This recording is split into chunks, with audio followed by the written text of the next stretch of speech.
US വിപണികൾ mixed ആയിട്ടാണ് കഴിഞ്ഞ ദിവസം ക്ലോസ് ചെയ്തത്. യുഎസിൽ ഡൗ ജോൺസ് പോസിറ്റീവും ബാക്കി രണ്ട് ഇൻഡെക്സുകളും നെഗറ്റീവായിട്ടാണ് ക്ലോസ് ചെയ്തിരുന്നത്.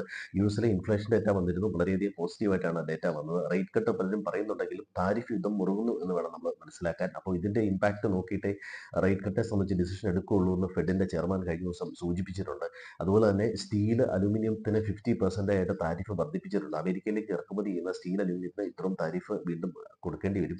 അതുപോലെ ട്രംപ് ചൈനയെ ത്രട്ട് ചെയ്തിട്ടുണ്ട്. ചൈന പല ട്രേഡ് ഡീൽസും അനുസരിക്കുന്നില്ല എന്നുള്ള രീതിയിൽ പറഞ്ഞിട്ടുണ്ട്. ചൈന അമേരിക്കയ്ക്ക് ഈ റെയർ എർത്ത് മെറ്റൽസ് കൊടുക്കാത്തതിനെ തുടർന്നാണ് ഇത്തരത്തിലൊരു ന്യൂസ് പുറത്തു വന്നിരിക്കുന്നത്.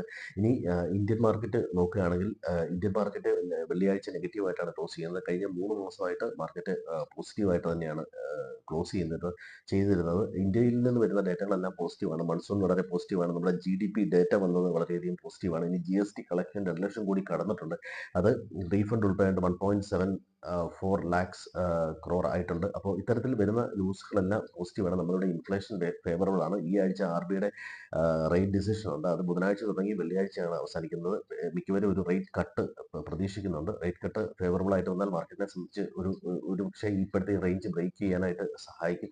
അതല്ല എങ്കിൽ മാർക്കറ്റ് താഴേക്ക് വരാനുള്ള ഒരു സാധ്യതയുണ്ട്. 24,500 25,000 ഇടയിലാണ് നമ്മുടെ ഇവിടെ മാർക്കറ്റ് ഇപ്പോൾ നിൽക്കുന്നത്. അതുപോലെ റഷ്യ ഉക്രൈൻ വാർ വീണ്ടും എസ്കലേറ്റ് ചെയ്യുന്നതായിട്ടാണ് കാണുന്നത്. ഉക്രൈൻ വീണ്ടും ഡ്രോൺ അറ്റാക്ക് റഷ്യയിലേക്ക് നടത്തിയിട്ടുണ്ട്. അതുപോലെ ഇന്ത്യൻ മാർക്കറ്റിൽ ബാങ്ക് നിഫ്റ്റിയിൽ ഒരു റീഷഫ്ലിംഗ് വരുന്നുണ്ട്. നവംബർ 30-ാം തീയതിയാണ് 12 സ്റ്റോക്ക് എന്നുള്ളത് 14 സ്റ്റോക്കിലേക്ക് ആക്കുന്നു. അതുപോലെ തന്നെ അതിനകത്ത് യെസ് ബാങ്കും യൂണിയൻ ബാങ്കും വരുന്നുണ്ട്. HDFCയുടെയും ICICIയുടെയും വെയിറ്റേജ് കുറയ്ക്കാനുള്ള ഒരു സാധ്യതയുണ്ട്.